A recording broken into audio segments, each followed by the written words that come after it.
Advanced canola trait technology is here. And it's soon to be the talk of the town.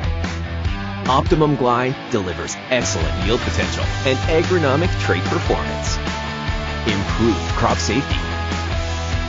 Enhanced weed control. And a wider window of application. You're going to want to see this. Learn more at OptimumGlide.ca. It's time for RealAg Radio on Rural Radio Channel 147 on Sirius XM.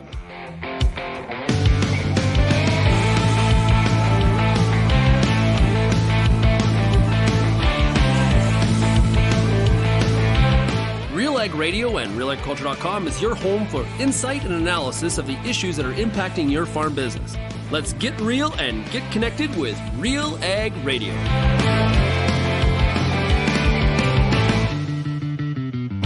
Welcome to RealAg Radio here on Rural Radio 147, Sirius XM. Shaun Haney, your host here on this Thursday edition of the show. Hey, thanks so much for making RealAg Radio and Rural Radio 147 a part of your workday. Also, a big shout out to everybody listening out there on the RealAg Radio podcast. Make sure you tell your friends, your family, your neighbors, anybody you know that is interested in agriculture. Heck, tell people that you don't even know. That'd be even better. And we're always looking to grow this community here that listen to RealAg Radio. Okay, today it's the Farmer Rapid Fire, which is brought to you by Pioneer Seeds Canada. Great to have them on board as a sponsor of this show here every single Thursday. For more than 90 years, Pioneer has developed and tested products to meet your local challenges.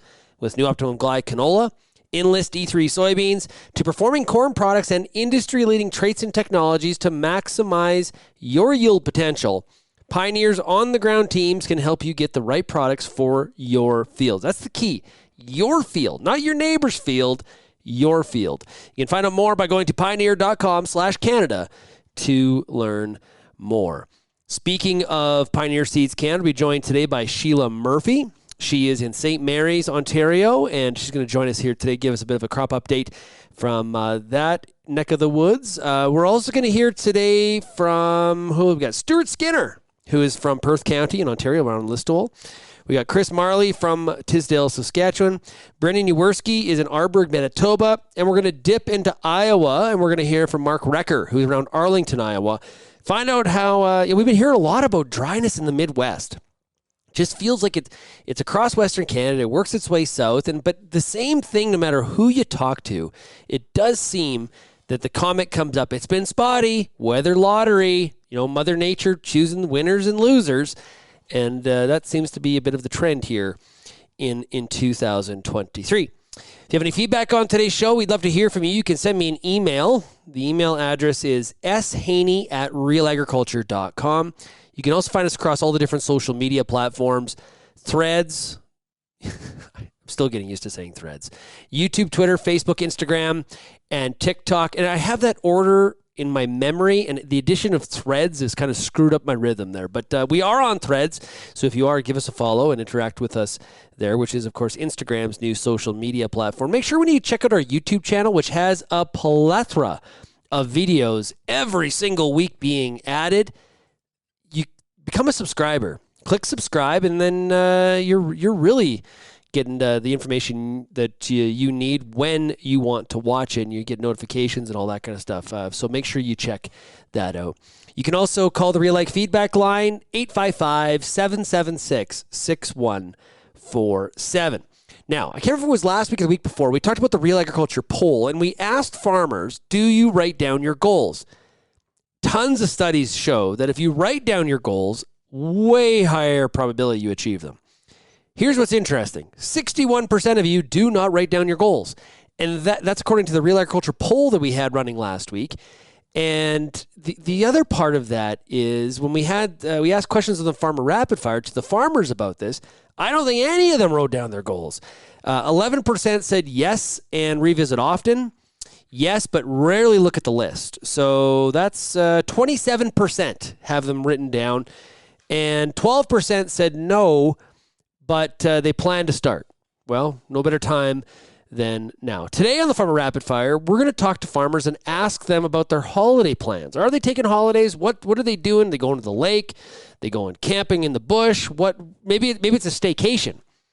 or maybe they're going to an agricultural fair or farm show. There always is that option as well. So we'll cover all of that here today on the Farmer Rapid Fire. I'm almost thinking that we're going to have a few that are going to say we're going crop scouting to look around the area. I'm assuming, I'm betting here. I think it's a safe bet. It's a safe bet that there's going to be we're going to go to a farm show or like an ag fair. There's always some of those in the crowd for sure. Or visit other farms. It's amazing how many farmers travel across the country in a van or an RV, and they just stop along the way and visit farms. That's a very, very common farmer type of vacation. There's something about that. It happens a lot. Let's take a break. When we come back, we're going to get the Farmer Rapid Fire started out in Listowel, Ontario. We're talking to Stewart Skinner right after this. You're listening to RealAg Radio, brought to you today by Pioneer Seeds Canada.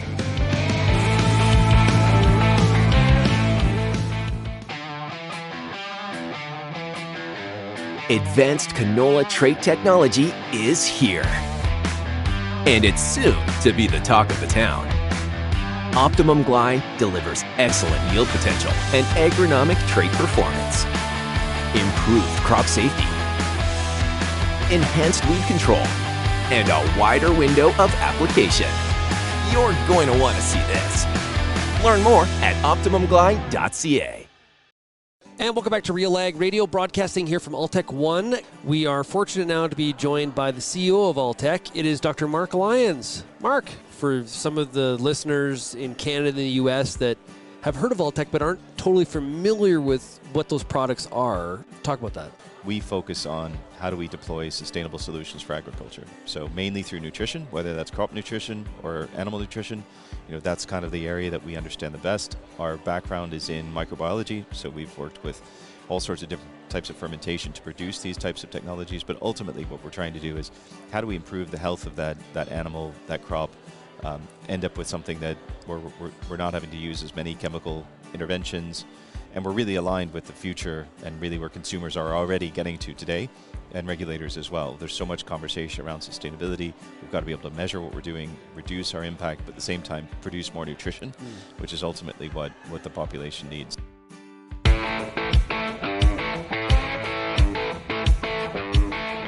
And we start off this week's Farmer Rapid Fire, which is brought to you by Pioneer Seeds Canada. And we're talking to Stewart Skinner in Perth County. Hey, Stewart, how's it going?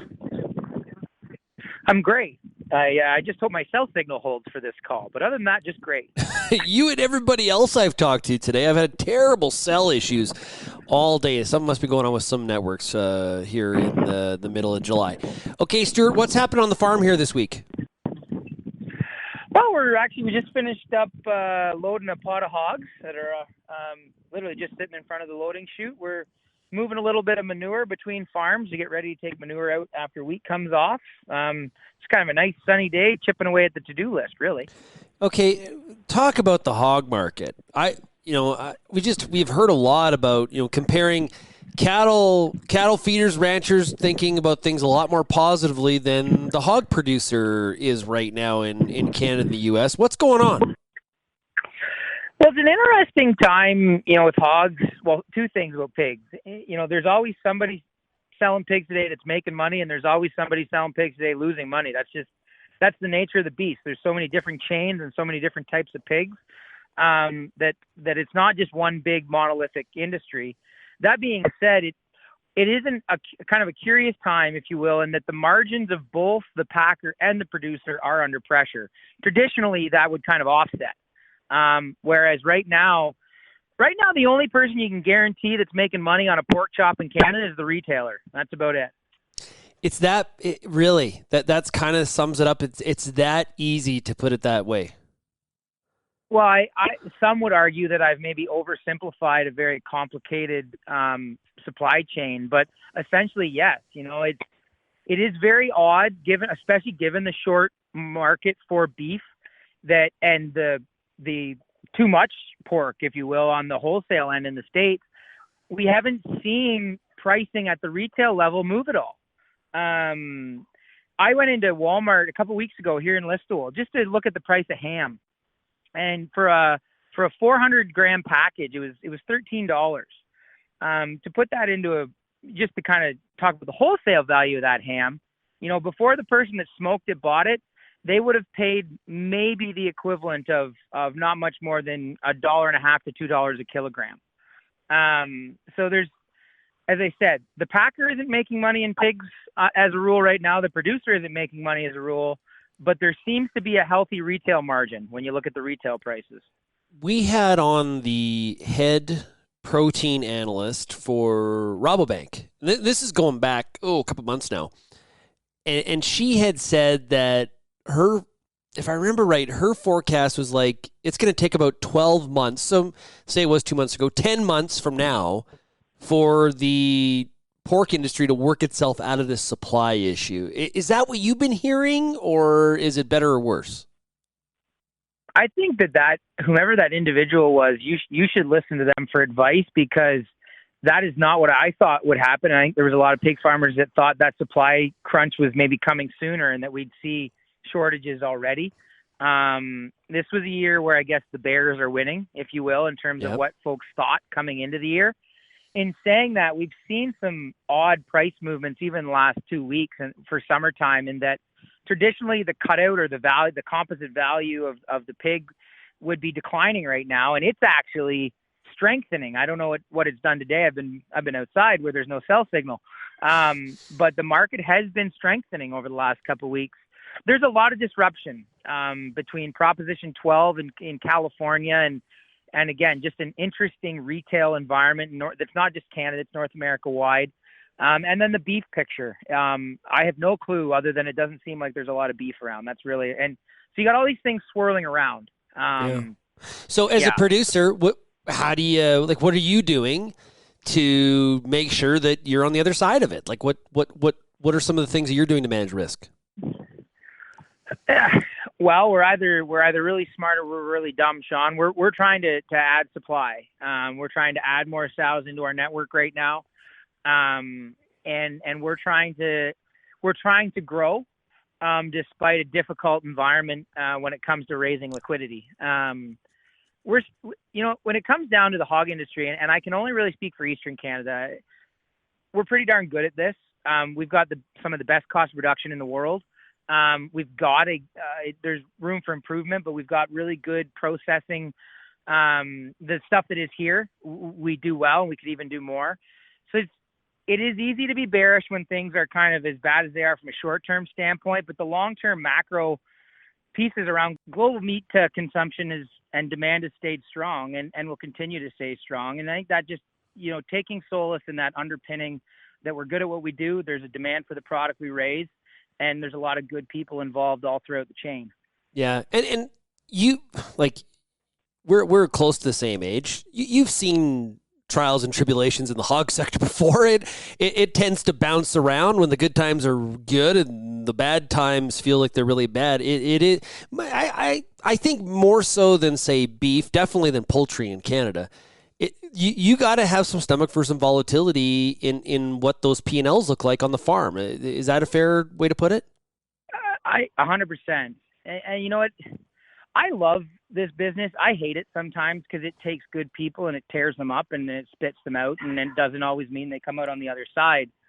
But, nothing in life should be free or easy, and especially if you believe in capitalism. Like, you find me a marketplace that shows the signals of capitalism better than the pig industry, and I'll eat my hat.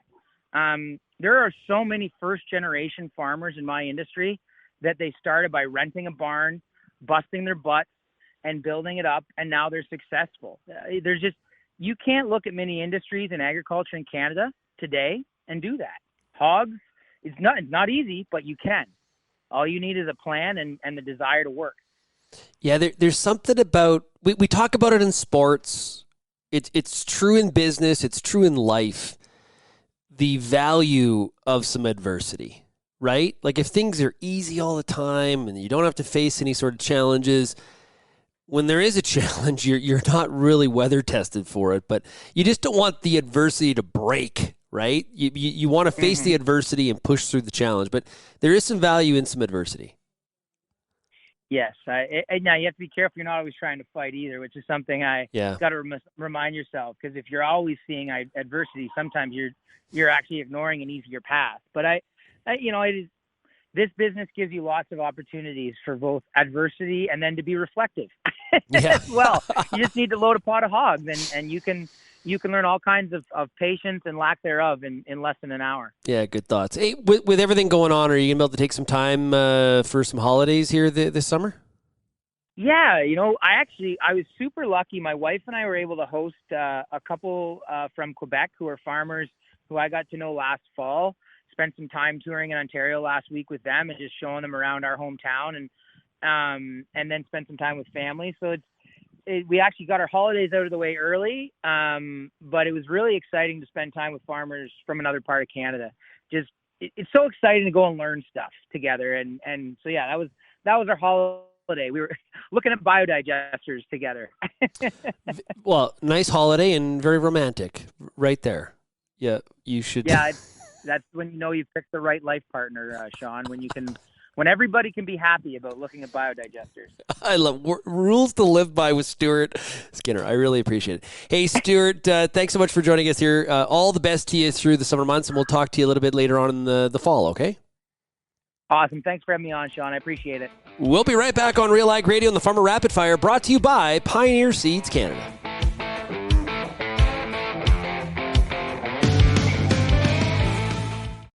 Canola is more than just a pretty face in the prairie landscape. It's a big business, both here and around the world, that requires you to be informed and up to date on everything it takes to grow a successful crop. The Canola School on RealAgriculture.com has an expert library of video resources covering markets, agronomy, and more to help you grow a healthy and profitable canola crop. Visit canolaschool.com today. Brought to you by BASF Canada and Invigor Hybrid Canola.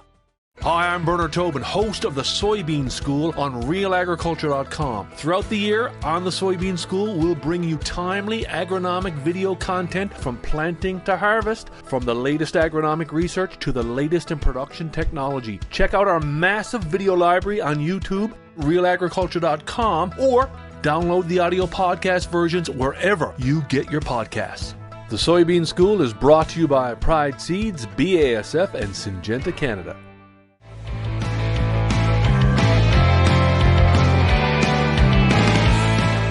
And we take the Farmer Rapid Fire, brought to you by Pioneer Seeds Canada, into Arbourg, Manitoba. We're talking to Brendan Uruski. Hey, Brendan, how's it going? Hey, it's going pretty good. You, Shaun? Pretty good. Okay, as you look out your window and you look at some of those crops, what are you seeing? Give us a bit of a crop update. Out here, my stuff, we've gotten rains. We've gotten some big rains where we got a little bit of drown out and stuff in areas. All of my personal stuff is looking pretty good, but you go a few miles towards Arbourg, towards town, and there's guys there crying about their crops, and they've gotten very, very little rains, and stuff's definitely not going the proper way that they want. Their cereals have definitely dropped off, but they got some hopeful for the canola and beans yet. Yeah. So we're talking to one of the winners so far of the weather lottery, is what you're telling us. Yeah, basically, we've gotten quite a few of those rains just happen to hit. We got most of our acres right on the farm here, and like everything. Like I don't even want to say, because I don't know how many guys out there are having troubles with the drought and stuff, but it's looking fairly well around home. Yeah, this is the description though you just gave us. We've heard from a lot of different growers, mile to mile. There can be big differences. We have not seen those 50-mile wide storms that just bless a whole bunch of people. It's kind of picking and choosing. Yeah. Every rainfall, there's been maybe one, but it's all been downpours. Like we get the inch and a half or whatever. It's within like 20 minutes. Wow. Wow. Yeah, none of them have come nicely. It's all just downpours. Yeah. So has it impacted lodging, things like that? We did have a bad storm that flipped the kids' play structure, and it laid some of the wheat out where it was in flag leaf yet. It hadn't even started heading out yet. It came back now, and everything's headed and looking good. So hopefully we don't get anything in the next next while again, that's going to start laying stuff out. Yeah. Is there more rain in the forecast, or what's that say? They don't know. Like, it's Thursday, they're saying 40%, and then there was stuff on Saturday. Now they've taken it out again. I'll look again tomorrow, and it'll be back in. So it's you never know. I go outside, take a look, and try to plan my day that way. Which crop type looks the best? Oh,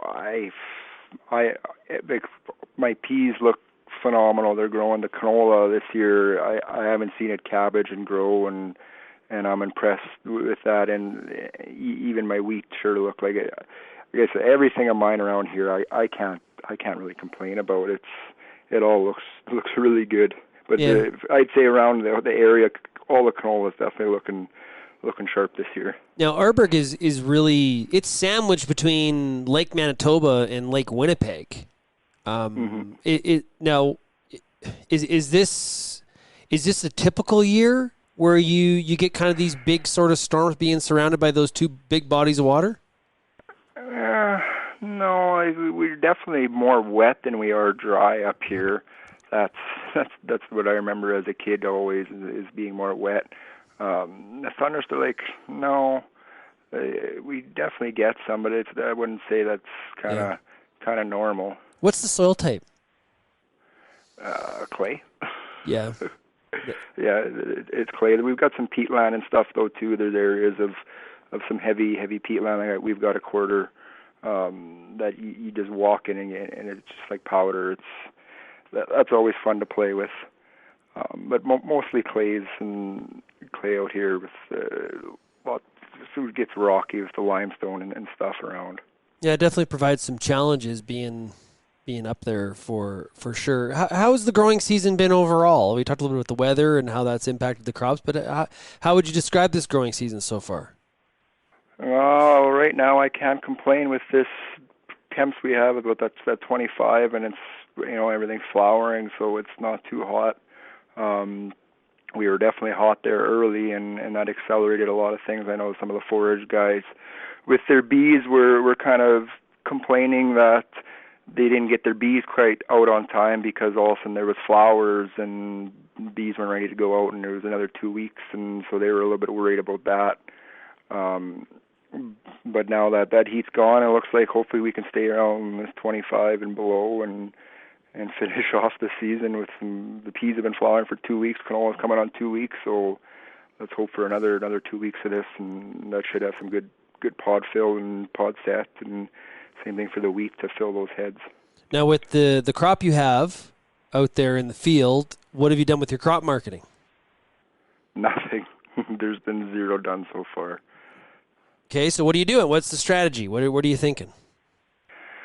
Well, the way everything's looking like we're going to have to start doing something here soon to get some of this crop off the field, because I got a feeling if it stays like this, the bins are going to be full and there's going to be nowhere to put it. So should start forward contracting probably do some beans and canola.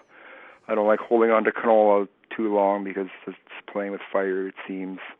And the wheat between me and Dad, we finally sold some. We had 30,000 bushels about 2 weeks ago yet of last year's wheat that we hadn't sold, and most of that's sold. We just gotta deliver it yet, and so that's kind of what's going on. Yeah. So do you have winter wheat?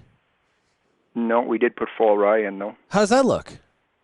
It looks fairly good. All the fields around here, they look well. It was looking a little bit poor, not much rain early on, but I think they caught a couple in the later stuff to fill them out. Like I had grabbed one head and put it, and it was the length of a pop can. I was like, wow, that seems impressive. Hey, Brennan, any chance you're getting away for any holidays during the growing season here? What are you doing? Actually, we're going to be heading out next week to Ag in Motion for a couple days with the family and walk around and do that. And the wife's been doing some camping, but I haven't been able to get off the sprayer between custom and our own stuff to really get away. But I'm hoping maybe we can get away a couple more times here, just short little trips to before harvest kicks in, and then it's all over again. Yeah. What's your favorite thing to do? Do some camping? We got a couple Harleys, so like to jump on those and get some riding in. And camping, it's always, the kids enjoy that, and the lake, so that's always a good time too. Now, you have a Harley. Does your wife also have a Harley? Yeah, this year she actually ended up getting her license, and we bought her one, so now she's going to be riding her own. So yeah, that was kind of the plan, that we'll give her a couple of years of practice, and then the kids can come on the back, and then we can all ride together. Oh, that sounds like a really fun family activity for sure. So that's pretty cool. It's been great to chat with you. Really appreciate it, Brendan. All the best. Hopefully you get that crop off and Mother Nature doesn't start to work against you, and everything's successful. And we'll chat with you a bit later on in the fall, okay? Yeah, for sure, Shaun. Thanks for the call. We'll have more of the Farmer Rapid Fire brought to you by Pioneer Seeds Canada right after this quick break.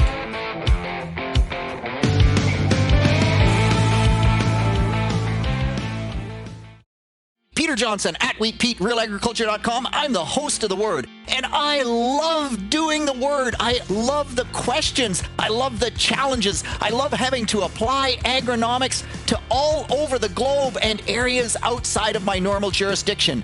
Also, I love the feedback the most, where growers challenge me, tell me about their plot results, help me to learn. The Word, absolutely the best part of my day. Whether you're seeding, harvesting, or anything in between, the Wheat School on RealAgriculture.com has you covered. Timely agronomic information from industry experts available online anytime. Give your wheat crop a good start and a great finish with the Wheat School on RealAgriculture.com. Brought to you by C&M Seeds, Syngenta Canada, and the Alberta Wheat and Barley Commission. If you're involved in the agriculture industry, it's important to stay informed on all the latest issues affecting your business. At RealAgriculture.com, we offer fast, reliable news, information, and insights to help you keep on top of all of the latest in Canadian agriculture. Visit RealAgriculture.com and sign up for our free daily newsletter covering everything from news, agronomy, animal agriculture, and much more. Visit RealAgriculture.com/subscribe today. Okay, let's hop into Saskatchewan here in the Farmer Rapid Fire, brought to you by Pioneer Seeds Canada, and we're talking to Kris Marley, who's in Tisdale. Hey, Kris, how's it going? Good. How are you today? Hey, man, I'm doing pretty good. Okay, so give me the evaluation. All I've been hearing about is the northern half of Saskatchewan looks a lot better than the south. I know you're in a sprayer right now. What do you see? I would say that I don't know. I don't think the north half is that good anymore. We've really seen our crop go backwards here the last 10 days. We've had no more than a couple tenths of rain since the 1st of June. So the crop's really starting to show that lack of moisture here in the last 10 days to 2 weeks. And we're seeing barley starting to turn up here already, and wheat starting to turn. And I think we'll be full blown harvest by the middle of August for sure. Oh, okay. So maybe better than the south half, but still on the struggle bus. And it's because you were off to a great start, right? It's Mother Nature that hasn't come through. Yeah, that's right. Yeah, we started off really good. We had some good subsoil moisture when we started, but we just haven't been able to get any rains up in this part of the northeast part of Saskatchewan last month. Now, is it true that as you move towards, like, say, Prince Albert, it gets a lot better? Yeah, the crops look better there. And I think even if you go south of us, probably 40, 50 miles, they've had a few extra rains through that area, and the crops look much better there than they do right up in our area. Okay. What are you spraying right now, fungicide? Yeah, I'm spraying a little bit of fungicide on our last field of barley that thought that it looked pretty good, but now that I'm out here, I'm second-guessing whether I should be out here, but we're going to spray it anyways, try to protect it from fusarium. This is for seed, this barley field, so it'll get sprayed anyways, and this will be our last one, and we're done. You know, you just said something that I've heard from a lot of growers is that I've said, your crop doesn't look too bad. And they're like, stop driving 60 miles an hour on the highway by me and get out, walk the field, and you'll see inside the field it's not as good as it looks from the road. That sounds about the exact scenario you just outlined. Yeah, that's pretty much it. Yeah, once you get out in the middle, out in the field, there's a lot of fields they look good at 60 miles an hour. They don't look that good walking or sitting in a sprayer. Yeah, that is frustrating. So, having said all that, how are you making out in terms of your crop marketing? We've heard from a lot of different growers. They haven't done very much because they're a little bit concerned about what the yield's going to be. They're thinking back to 21, although I think we have a better yield across Western Canada than 21. There's a few parts that probably look just as bad, but for the most part, Western Canada, better yield than 21, but people have still been cautious on their marketing because that whole situation has been a bit of a hangover. What have you been doing? Yeah, I would agree. I'm probably a little more cautious than I have been since 21.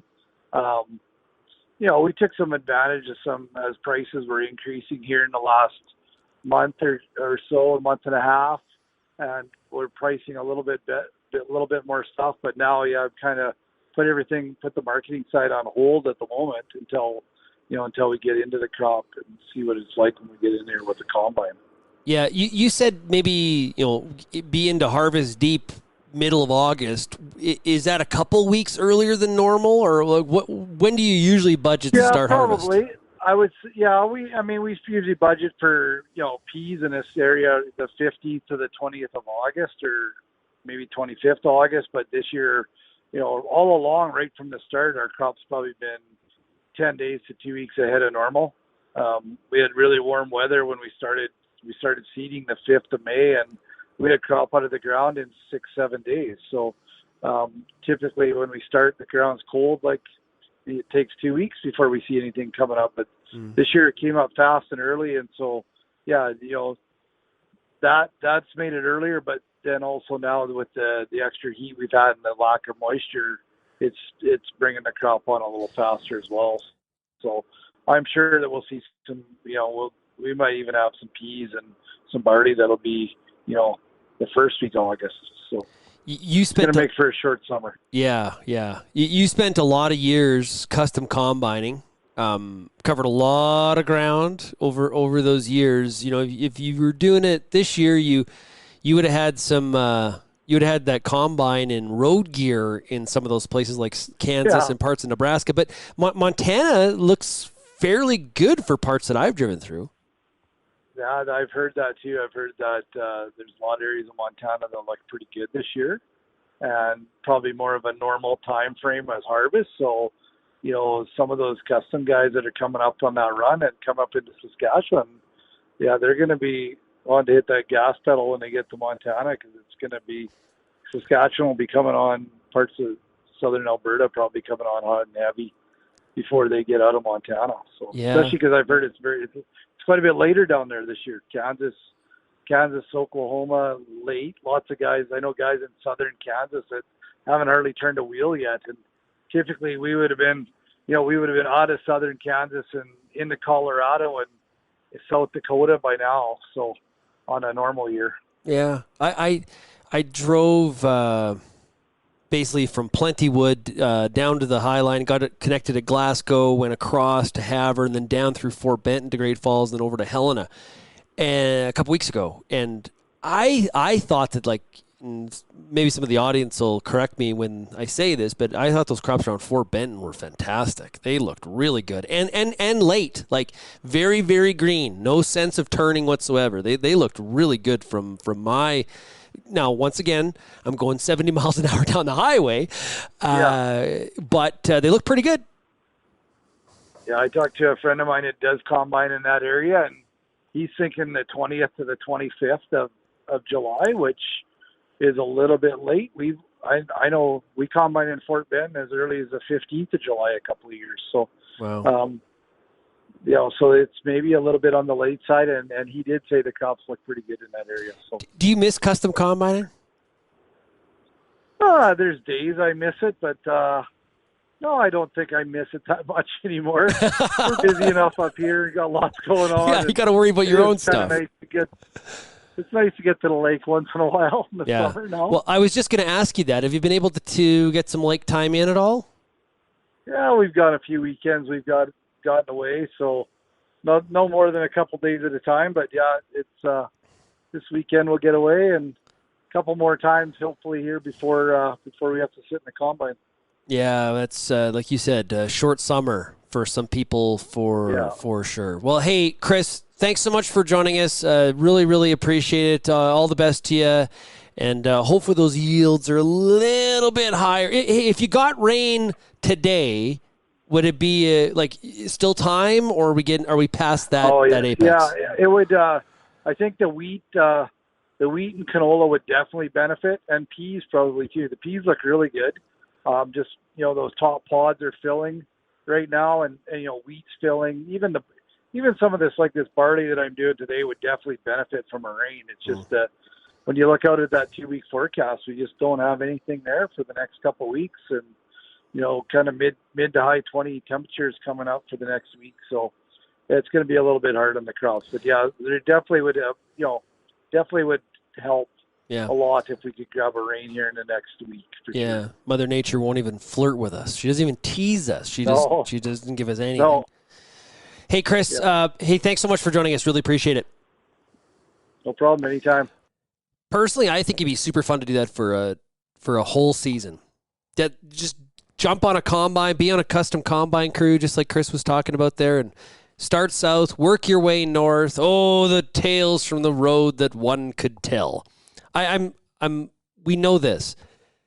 Kris did not share some of his best custom combining stories. We know. I've heard some really good ones, not his best. Some of them. Maybe next time we have him on, we'll pressure him a little bit, and we'll tell him to give us some of the really, really good ones. Because there's when you're all together in a group and a crew like that, and you're combining every day, there's breakdowns, there's rainouts, fun's going to happen. And I'm sure he's got some great stories that we could get him to share here. So appreciate Chris Marley coming on the show here.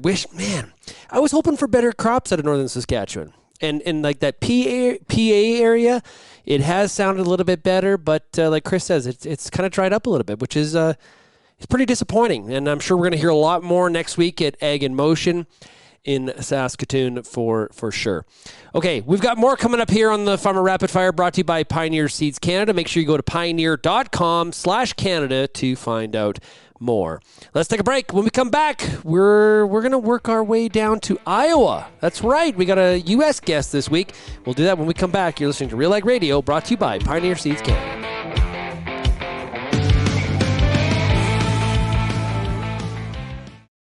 Infuse some energy into your next corporate event, customer meeting, or conference with RealAg Radio, Canada's national agriculture radio show. Create a unique experience at your next event with host Shaun Haney, broadcasting RealAg Radio live on SiriusXM, featuring exciting guests, captivating interviews, and the latest news from the agriculture community. Contact advertising at realagriculture.com or call 587-787-1795 to book your on location with RealAg Radio today. As you head out into the field this season, the Corn School's got you covered. Everything from tillage discussions, weed control info, field trial results, yield strategies, and more. The Corn School on RealAgriculture.com has the information and advice you need to help you succeed. Brought to you by Pride Seeds and BASF. Corn School episodes are available at cornschool.com, from RealAgriculture.com, or as a podcast from your favorite streaming service. Download the latest episode today. And we take the Farmer Rapid Fire, brought to you by Pioneer Seeds Canada, to Arlington, Iowa, and we're talking to Mark Recker. Hey, Mark, how's it going? We're doing great. It's been a nice stretch of weather here, Shaun, so things are going great here. Yeah, so what's happening on the farm this week? Well, so I am trying to get wrapped up spraying, and it seems like with the drought weather conditions we had through May and June, the crop has grown very slowly up until recently when rains have sped things up. But soybeans are very short. I'm trying to keep the weeds under control still, even into July here. So still doing some spraying, and a lot of people, as well as myself, have moved on to mowing waterways and keeping things like that cleaned up. Yeah, we've been hearing a lot about some of the dryness through the Midwest. How are you making out? So we're in pretty good shape now. It was very concerning for a couple of months there, but we have pretty good clay-based soils here, so we can hold moisture pretty well once we get it. So even though the crops look stressed, they were still doing okay. And if, like everybody says, if you're going to have a drought, you want to have your drought in May and June. The issue along with that is chemical. Do chemicals work? Do herbicides work? And that's been a problem, keeping weeds under control, because if you don't get consistent rain, a lot of things don't work as far as nutrient uptake and residual chemicals. So that's been a challenge for a lot of producers down here. But the crop is held together pretty well. And now that we've gotten some beneficial rains, and actually if you look at the weather maps, much of the Midwest has benefited from some good rains, everything looks a lot better now. Yeah, a couple weeks ago we had the report out on acres, and we saw, based on the report, a switch out of soybeans and into corn. Did that number kind of set you back, or did you do that on your own farm? That number is just unbelievable to me, actually. And I know guys like to grow corn. In Iowa, Illinois, the I states, we like to grow corn. I'm just shocked that, there's that big of reduction in beans. The corn number it surprises me a little bit, being up 2 million acres from the estimates. But in my own operation, I kind of stay to that 50-50 or 55-45 mix, have a little bit of corn on corn every year.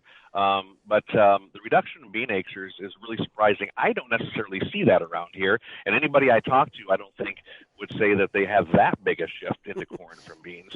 So, Mark, what is it about growing corn? If you have corn in the rotation, what is it? Is it the sound of the harvest as it falls into the hopper or the combine? Is it the fact it gets so tall? Like, what exactly is it about corn that people love growing it? It's really hard to put your finger on, but if you are set up to do corn, continuous corn, and continuous corn is a real challenge. It can be to do it well, but with the technology we have now, if you like growing corn, this technology with rootworm resistance and the tillage tools we have, you can do a good job of it. Even in no-till situations, some of the equipment we have makes it a lot easier. So if you're a corn grower, this is a great opportunity to do more of it. But I think a lot of guys who grow corn find beans challenging to grow. Beans have been a lot more challenging to grow due to weed resistance. Water hemp is just such a huge issue, pigweed and resistance, and finding the right chemistries that work for that I think a lot of corn producers have thrown their hands up and would be more than willing to grow another year of corn as opposed to growing beans. So I just think, corn for a lot of guys is easier to grow, even though there's more input cost to it. On the back end, we can really in the good years, make corn yield really well. In Iowa, yields have just gone up tremendously for corn here, whereas beans, they're better, but they just don't keep pace with corn yields. I just think the yield opportunity to the upside of corn that guys are finding now with these genetics is much better. When's the last time you had wheat in the rotation? Never had wheat in the rotation in my life. Ever? Wow.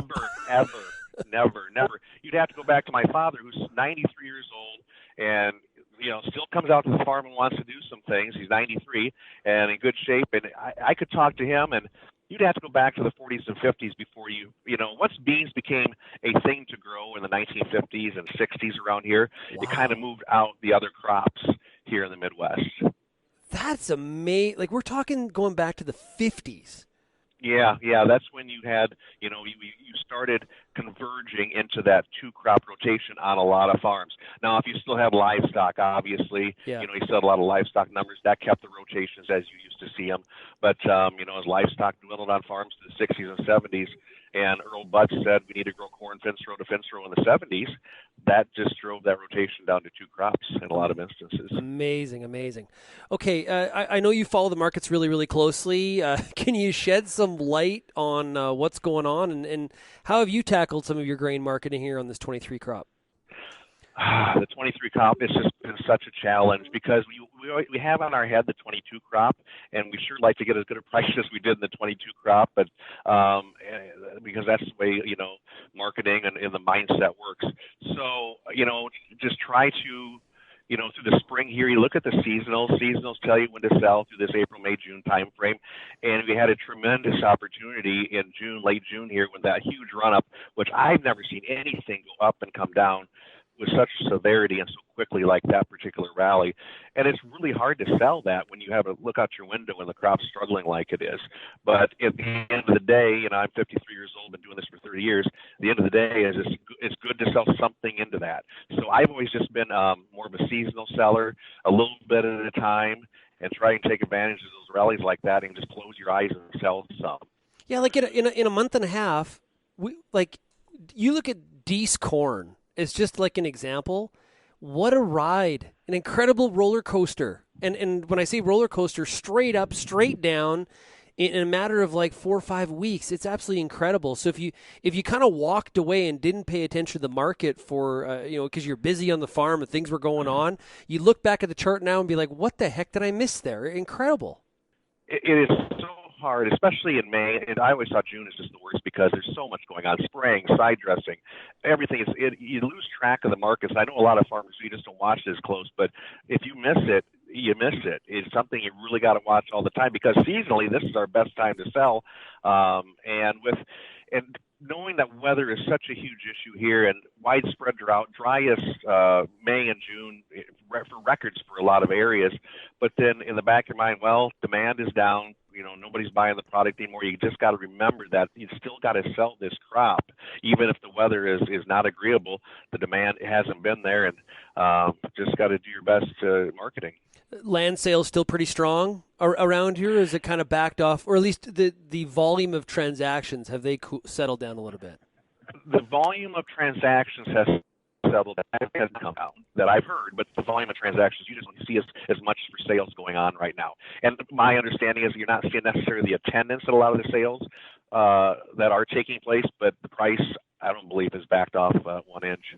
Yeah, it's incredible. You think at some point with where interest rates have gone and the tune has changed a little bit with the Fed in terms of what they're going to do going forward. It feels a little more hawkish again on rates. You think at some point, I know they're not making more land, but at some point a back off of some sort would have to make sense, but we just haven't seen it. Yeah, you'd have to have a long-term drop in prices, and I'm not sure how long it would take.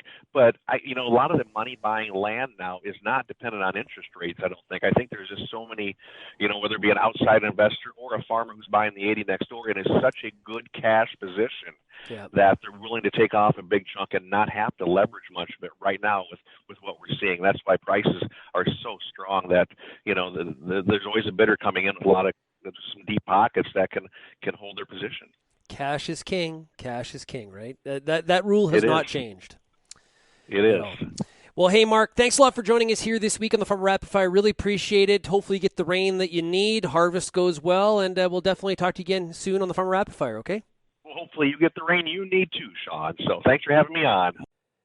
And we finish up the Farmer Rapid Fire. We're talking to our Farmer Rapid Fire show sponsor, Pioneer Seeds Canada. And this week we're joined by Sheila Murphy. She is product agronomist and agronomy manager for Eastern Canada. Sheila, great to have you on the show. Thanks for having me, Shaun. Yeah, so I guess look out the window. What are you seeing in terms of crop conditions? Well, I'm situated today at the Woodstock Research Center, which is in Oxford County, which historically has been an area of high productivity. We have had the perfect amount of rain outside the window, so crops are looking fantastic. Corn has probably jumped 3 feet since a week ago today. Wow.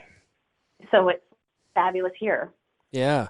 And, depending on where you are in the province, there has been some spottiness of rains. We've been seeing the same thing out in Western Canada for sure.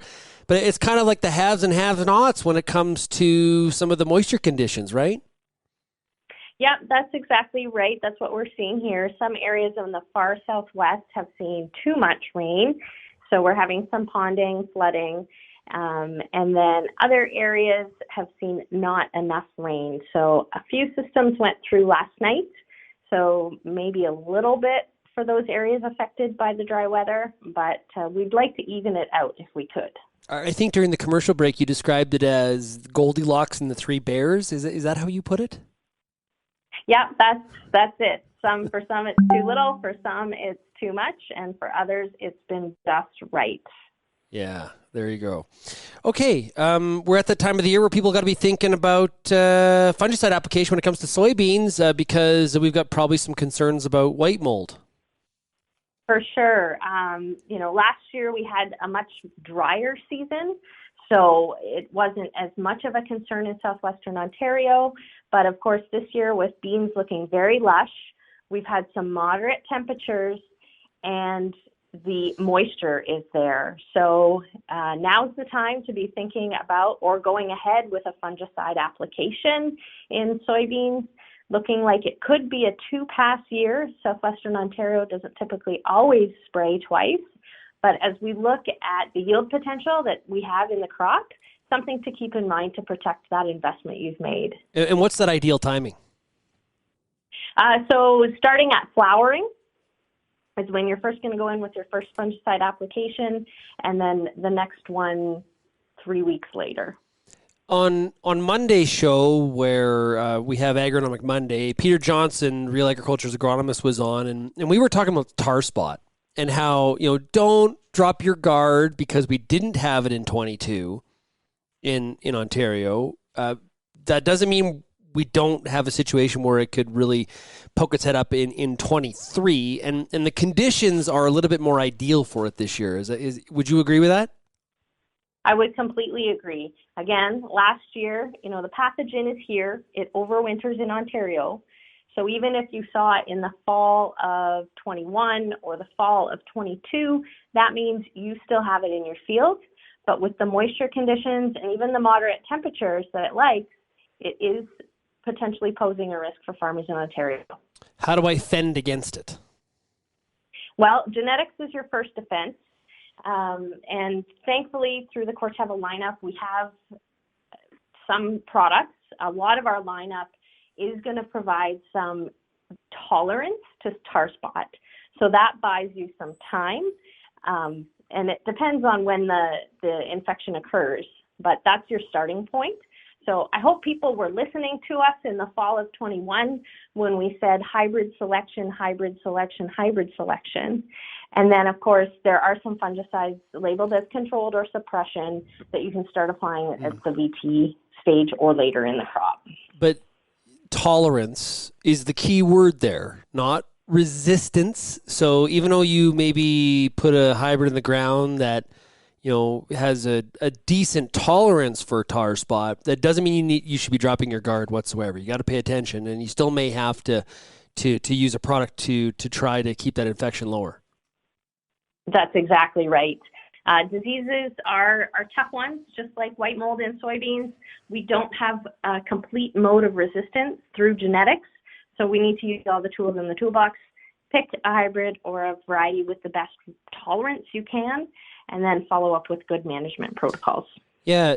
Also going on, as if the growing season isn't enough, you've been there's been stuff going on in Ontario and Quebec related to the Corteva Innovation Centers. What's this about?